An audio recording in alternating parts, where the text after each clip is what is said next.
The star reflects on the influence of Crazy Rich Asians, Western bias against Asians and her anguish over the atrocities in Myanmar.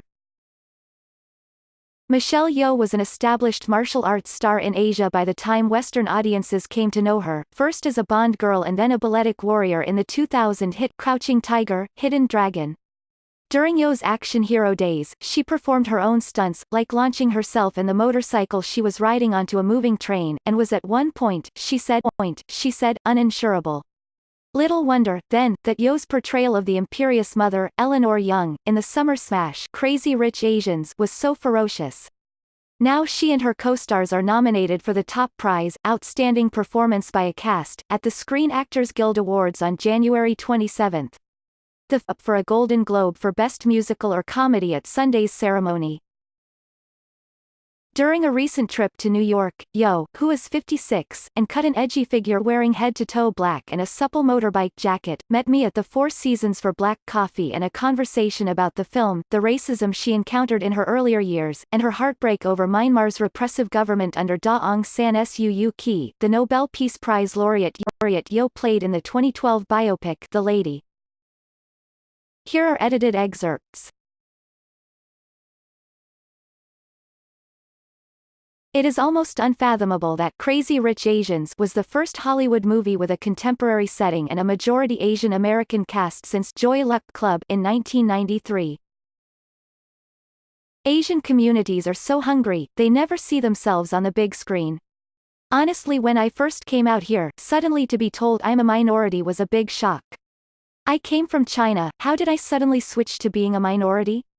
We want to be represented, we don't want to be invisible, we don't want to be told that we're not good enough to be on the silver screens.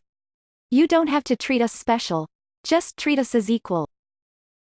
Was your mom like Eleanor? Oh no, my mom is not Eleanor at all. She's not a hippie, but she's very carefree, very outgoing. Eleanor would be truly my homage to the mothers that I know in Asia. A lot of my friends are my friends' mothers. Your Crazy Rich Asian friends? Ha ha. Yes. And their mothers-in-law.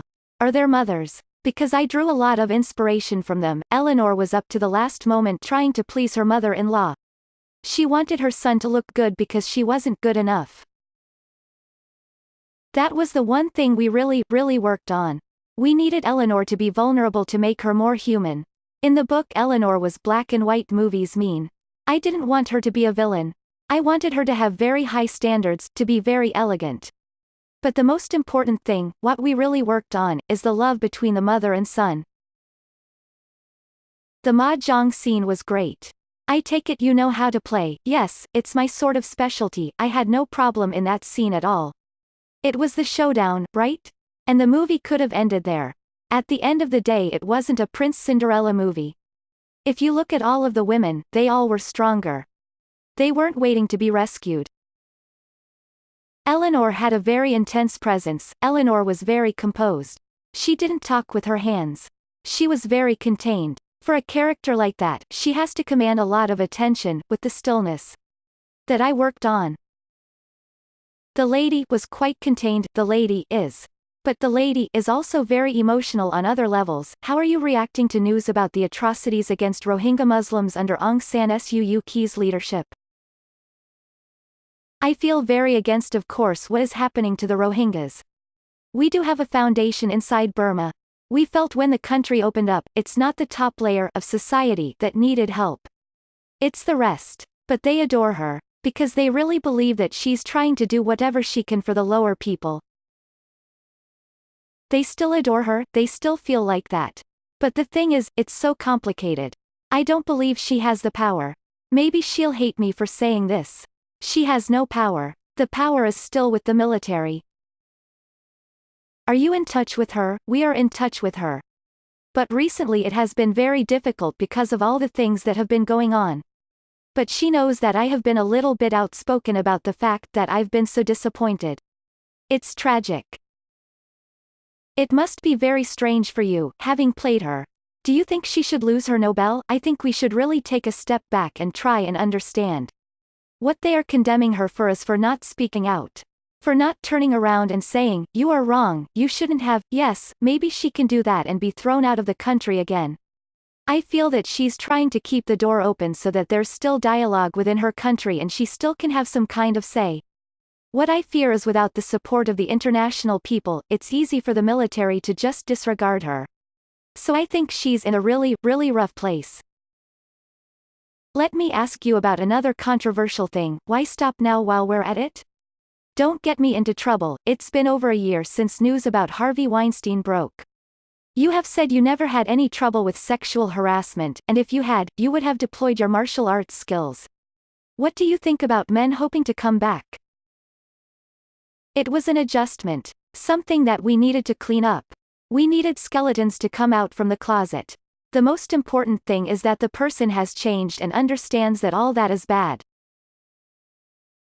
With Crazy Rich Asians, were there reactions to the film that surprised you? Asians are quite reserved, but after the movie they've come up to me on the streets to say, "Can I give you a hug? I just want to say thank you." The first opening weekend, I was on my knees, because God forbid, if it didn't work, it could have set us back 20 years. I was shocked by the opening scene, the intense discrimination aimed at Eleanor's family. I thought it couldn't have been like that in the 90s. Yeoh arches a brow and shoots me a piercing, "Girl, you're so naive," look.